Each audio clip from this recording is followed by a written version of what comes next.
Hello everyone, welcome to our shortcut রান্নাঘর। আশা করি তোমরা সবাই ভালো আছো। অনেকে জানতে চেয়েছিল আমার আগের ভিডিও থেকে এই কড়াইশুঁটির কচুরি রেসিপিটি।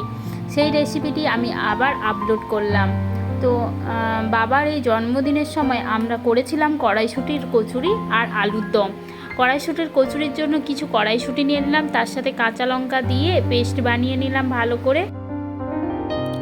অপর দিকে কড়াইতে নিয়ে নিলাম অল্প পরিমাণ তেল, কালো জিরে আর আদা, আর সাথে অল্প পরিমাণ হিং দিয়ে যে পেস্ট করে রাখা যে কড়াইশুঁটিটা ছিল, সেই পেস্ট করে রাখা কড়াইশুঁটিটা দিয়ে অল্প আঁচে একটু নাড়িয়ে নিলাম।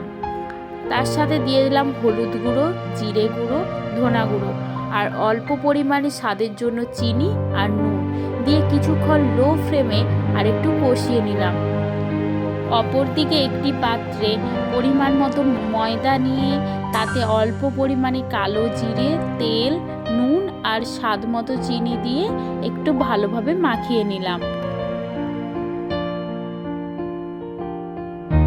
এবার লেচি কেটে আমরা ওই লেচির মধ্যে কড়াইশুঁটির পুর দিয়ে আমরা ওগুলোকে ভালোভাবে বেলে নিলাম। এবার কড়াইতে তেল দিয়ে আমরা এগুলো ভেজে নিলাম। তৈরি হয়ে গেল আমাদের ফুলকো ফুলকো কড়াইশুঁটির কচুরি। অবশ্যই তোমরা সাথে থেকো। Thanks for watching.